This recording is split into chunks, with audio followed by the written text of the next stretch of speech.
It's just very straightforward and very, very simple. Remember when I showed up in Anarchy in the Arena with that golf club? I didn't hit Samoa Joe. No, you didn't. You didn't even get anywhere near the fucking ring. They want to exclaim to you that this was the plan all along. This was the plan all along? I don't think this was the plan all along. How could it be the plan all along when Samoa Joe and Adam Page was legitimately something that fell into their lap because they had nothing else? Everybody's going to operate now and everybody's going to regurgitate, oh, this was the plan all along. Samoa Joe and Adam Page came together because they had absolutely nobody else for Adam Page to wrestle for the World Championship. So if it was the plan all along, this should have been months in the making. Joe and Page should have been months in the making. This was not the plan all along. It was the plan because Samoa Joe quickly became the plan for Adam Page, and then they realized that they had no way out because Joe had to turn heel to get that second match, and the only way that any of this would make sense is if Joe won the championship, and they didn't want to beat Page clean. So they reversed course and gave you Hook as a fucking heel again, betraying Eddie, rejoining the Ops, because they had nothing else to do.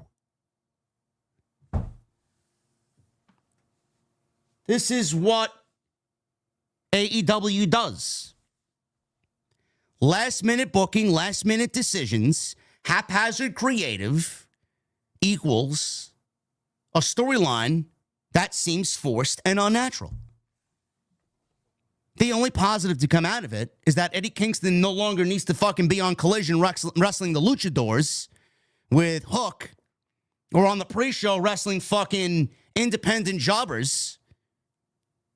Hook is in the Ops, which he belonged in the Ops all along, and Eddie Kingston now can move up and move on to bigger and better things because Eddie Kingston is one of the biggest baby faces in the company.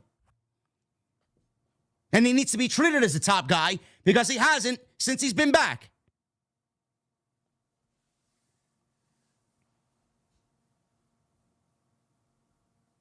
Let me know what you guys think about that explanation. Again, I don't know why any of it couldn't have been aired on Dynamite or have been said in the opening segment.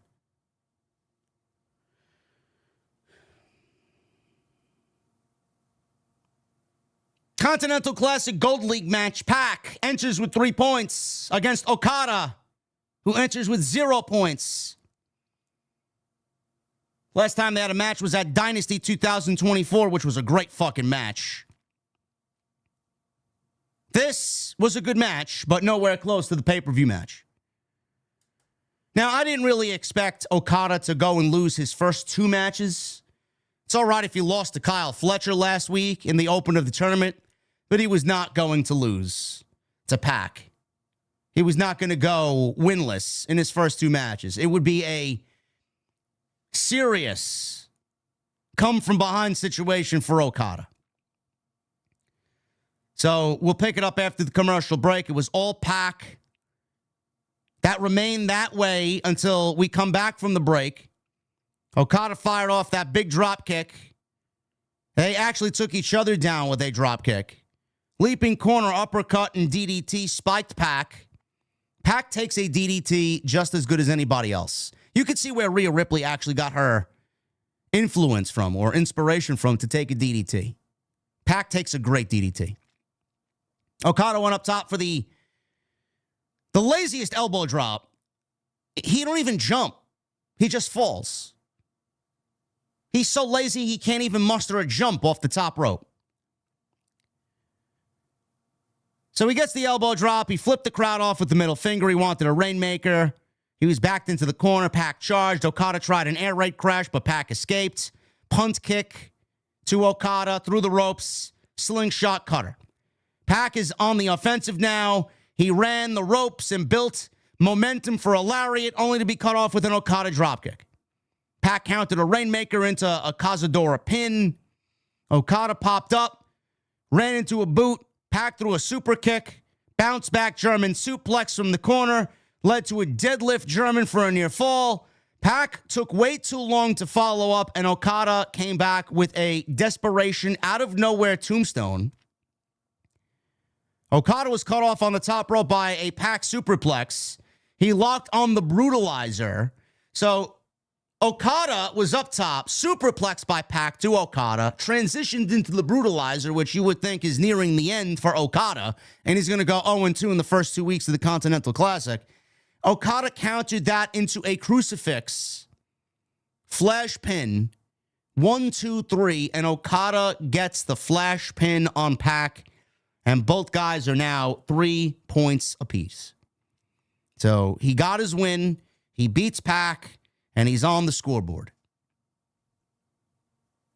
So you would think that Pac, with the Death Rider saga going on, he'd have something to carry into later tonight. He's got nothing but a fucking loss. So Pac, he takes a loss. Okada gets the win after losing to Fletcher last week. They're both tied now at 3 points apiece. And that was basically all she wrote. There was no story to come out of this. There's no Don Callis family showing up here, even though Don Callis himself was on commentary. Nobody's supposed to be outside the ring in anybody's corner during the Continental Classic because there's no outside interference, but AEW managed to find a loophole to get Don Callis out there as he's sitting on commentary. They somehow allow that. They injected it locally in one tumor, and tumors all over the body disappeared.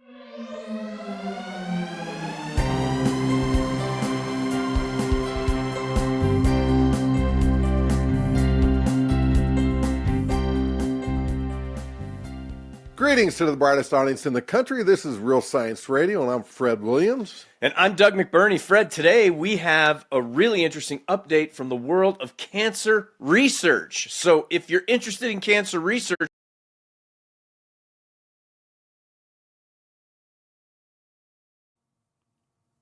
that's basically it. So no Don Callis family, no Death Riders. Okada gets the win, and then on to the next. Mark Briscoe. He's backstage and said about a year ago, Daniel Garcia faced Mark Briscoe twice, where they're now 1 win each. Briscoe's main takeaway is that Garcia is the real deal. Is he? I know there's a game show called The Real Deal. Is Danny Garcia the real deal? I don't think Danny Garcia is the real deal. All I heard for years before he became a free agent was, Danny Garcia is the real deal. Danny Garcia is a blue chipper. Danny Garcia may be one of the most unenthusiastic, uncharismatic, most boring professional wrestlers in the entire world. The guy's got absolutely no personality, no charisma. He's a death rider.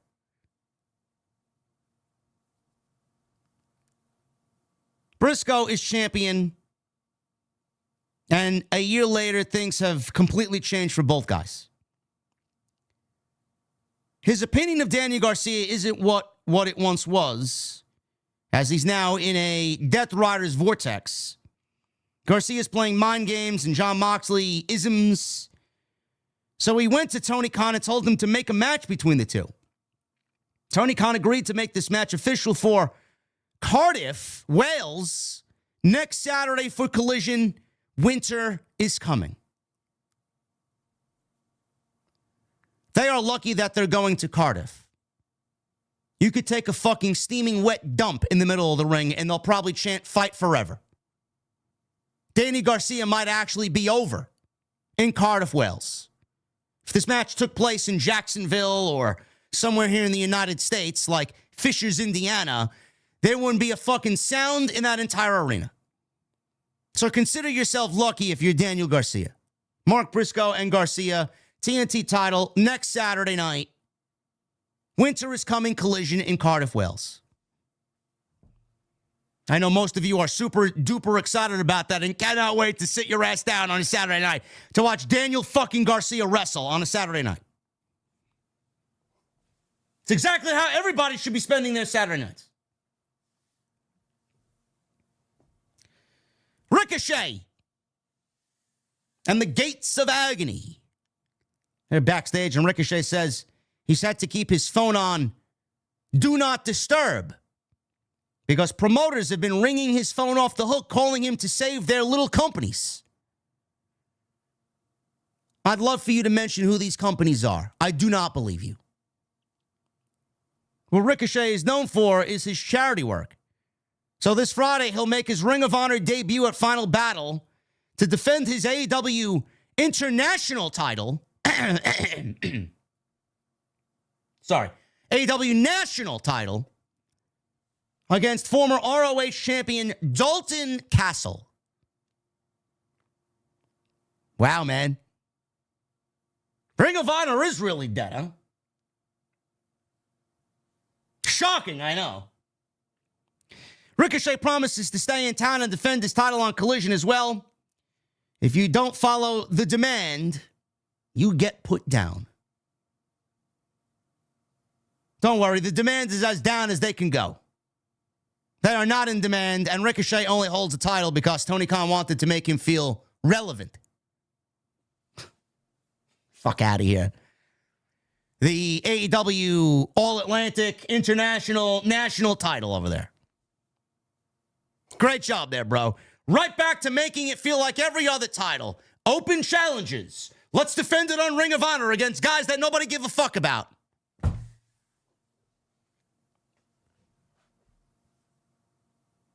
Renee's backstage with the conglomeration and Roderick Strong. And set on Collision this Saturday, Orange Cassidy will wrestle Roddy in a Blue League match. So, Mark Briscoe said the word of the day is retributification. Retributionification. Okay, then. Good thing I didn't go to the school Mark Briscoe went to. But before he could get going to explain to us what that word means, which I'm assuming it has no meaning, because I'm assuming it's made up.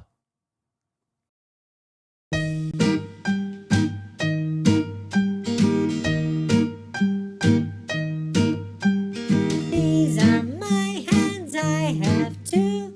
They obey me through and through. One washes the other one. Both together wash the face. One washes the other one. Both together wash the face. This hand here is the right one, and this hand is the left one. Clap, clap, clap, clap, clap, clap hands. Tap, tap, tap, tap, little ones. Clap, clap, clap, clap, clap, clap hands. Tap, tap, tap, tap, little ones.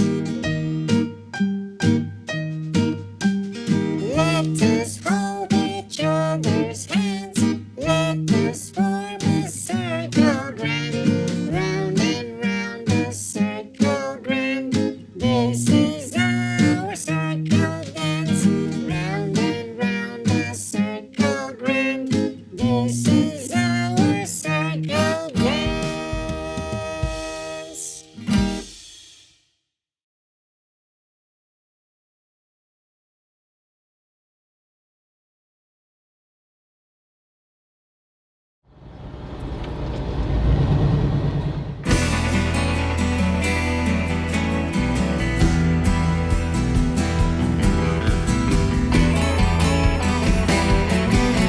We're only trying to be helpful. You were only trying to find me. When I look back that way in the cold. Strong yells that he's not in the conglomeration and he'll beat Cassidy's ass and win the Continental Classic. Oh, man, it's great. It's great to be that little engine that could, man. Roddy thinks he's going to win the Continental Classic. Oh, my goodness, man.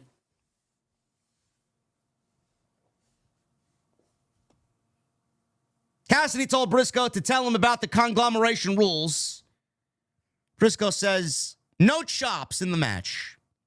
Strong told Cassidy he's going to break his back and stormed out. So Roddy said he's not in the conglomeration.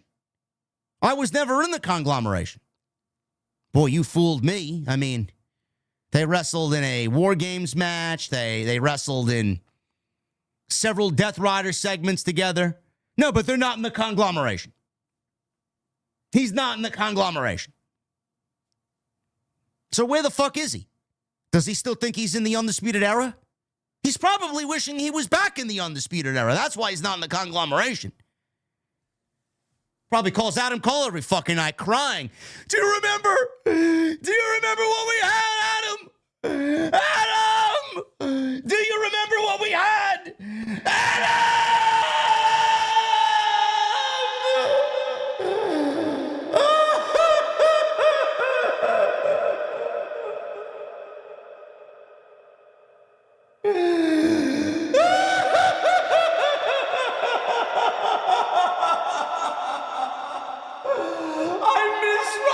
I miss Bobby Fish. I miss the North American title with black and gold.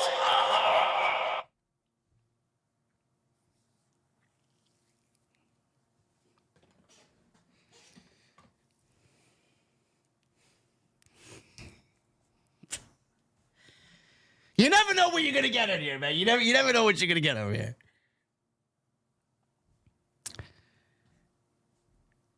Briscoe, Willow, and Harley Cameron, they all went after Roddy to go find out why he said what he said. Great. Kyle Fletcher, he's got 3 points. He comes into this match tonight with Kevin Knight. Oh, man, Kevin Knight. Kevin Knight's got 3 points. He beat Darby Allin last week. Kevin Knight's great. I just wish they gave this guy like a fucking reason or a meaning. Like he's just another Ricochet. He's basically just another high flyer, and that's all he is. Who is he? This was a great match, though. This was easily the best thing on the entire show. What the fuck does it mean? It means nothing. Another great match in a line of great matches in the tournament that will mean nothing by the time this tournament is over. So we'll pick it up after the commercial break here. Fletcher was back in control. Knight threw a wild drop kick into a double down.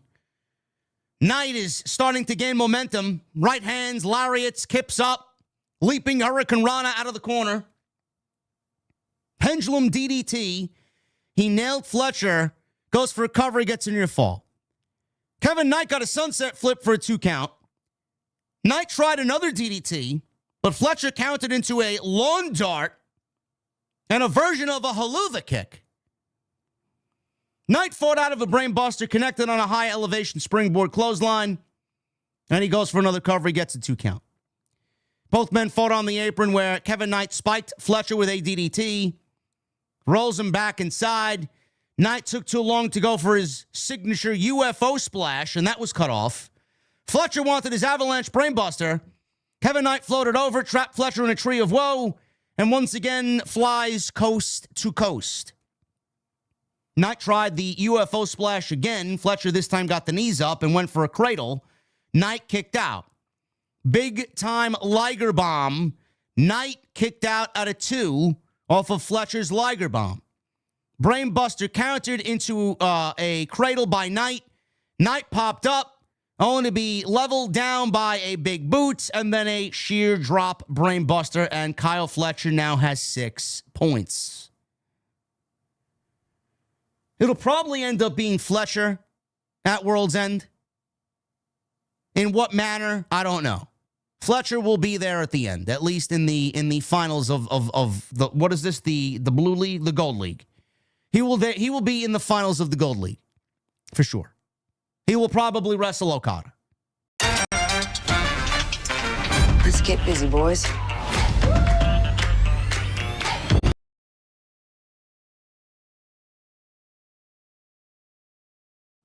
Or I don't know if Tony Khan is going to do the same thing that he did this year or last year, where the winner with the, like, I guess the two top guys in the gold league and then the two top guys in the blue league, he has one guy from the gold league wrestle one guy from the blue league in the semifinals, and then the other guys wrestle each other in the semifinals, and then the winners of those matches meet in the finals. He did that last year, which is fucking ridiculous. You're in your league, you wrestle the top guy in your league, and then you try to win to advance to go to the finals. Why make it as convoluted as everything else in this fucking company? But seeing that we got a fucking absolutely huge mess, a confusion of a mess with the championships that Okada is holding, I would not be surprised if he makes a fucking mess of who wrestles who at World's End.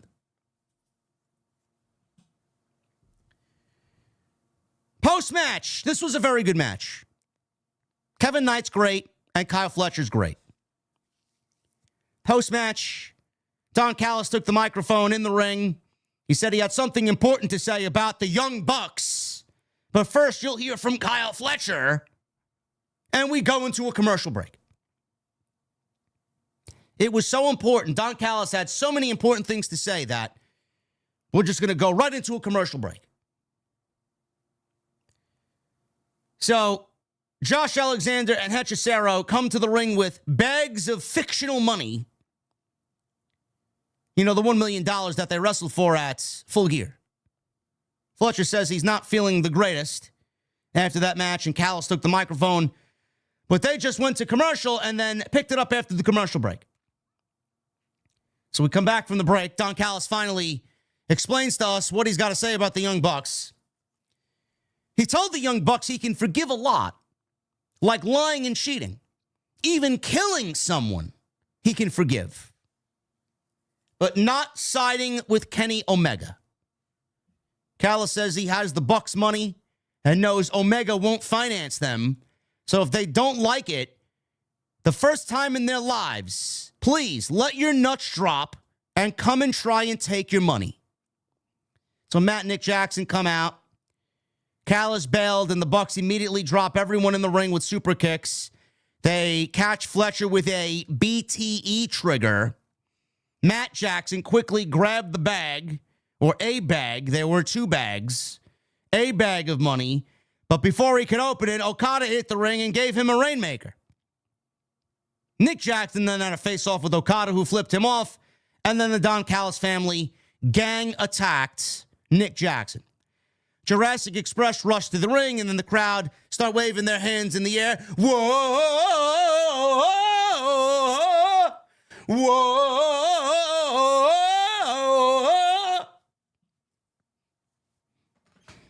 Yeah, because they got to pretend like they have their own version of the yeet.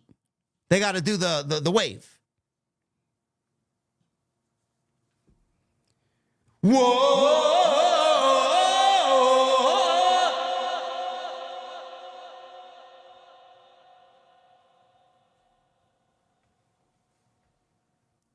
Jack Perry and Luchasaurus rushed to the ring. They clean house. Jack Perry did an assisted rope walk moonsault onto Josh Alexander and Hechicero, while Okada kicked Luchasaurus in the dick. Perry got in a face-off with Okada, who flipped him off. Only Perry, when Okada flipped him off, bit his middle finger. Mark Davis and El Clon, yes, El Clon out there getting TV time on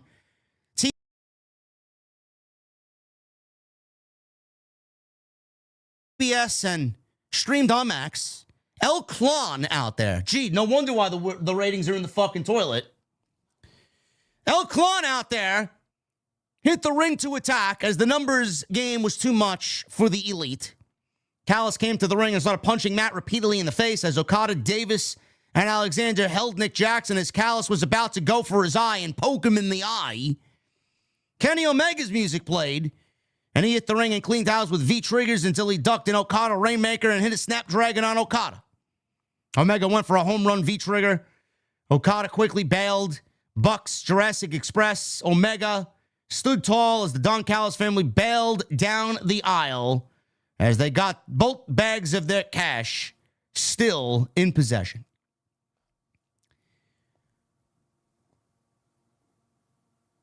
Are we looking at a mega tag team match?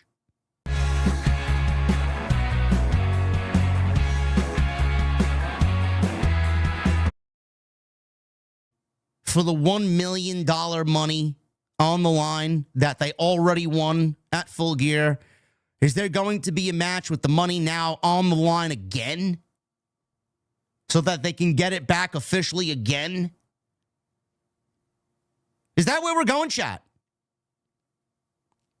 What part of this interests you?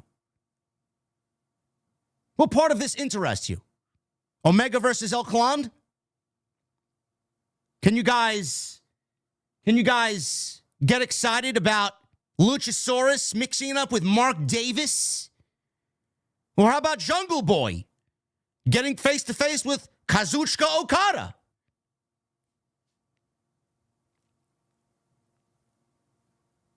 I get that they want to make the Young Bucks now likable baby faces.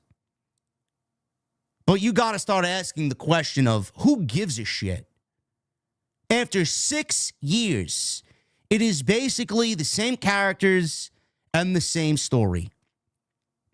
Everything that the Young Bucks have done through 6 years of nationally televised All Elite Wrestling Dynamite.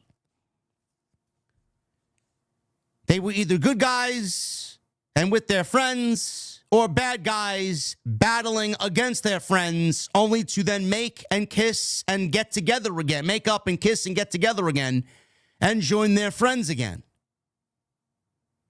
And somewhere in between, they fired their biggest star ever.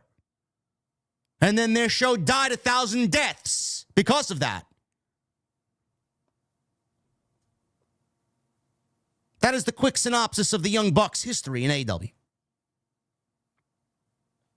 Who cares? Every single Young Bucks storyline is the same fucking thing. They're back with Kenny Omega. They're back with Jack Perry. They're back with Luchasaurus. Oh, man. We got to fight for the right of Kota Ibushi. Josh Alexander broke his leg. We got to get revenge. Bro, wake me when something interesting happens.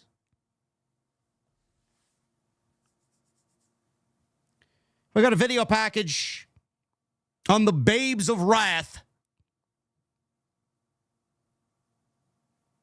Can you believe they're going over their history as a team? What history? 3 weeks?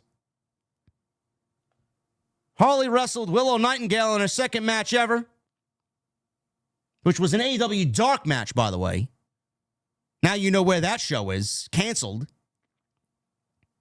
And now they're one win away from becoming the inaugural Women's Tag Team Champions. Well, with a performance like last week, I don't know if that's even the right move. We got Timeless Tony Storm and Mina Shirakawa, the Timeless Love Bombs, against Marina Shafir and Megan Bayne with Penelope Ford. They now have a tag team name, chat. Megan Bayne and Marina Shafir have a tag team name. They are now known as the Mega Problems. Marina and Megan are not a mega problem. Tony has mega problems, but they are not these two ladies. Tony Khan basically named this team based off of what he's dealing with every single week when he puts together, I don't even say writes his show, when he puts together a show. He's got mega problems. He was probably looking at the ratings decline and then decided to come up and name what he's feeling about his ratings and the fact that he can't generate interest for a show, and spawned this team name for Megan Bayne and Marina Shafir. This was a holiday hardcore death match, and it was also serving as the semifinal for the AEW Women's Tag Team Title Tournament. So, more plunder, more garbage, more indie mud show shit.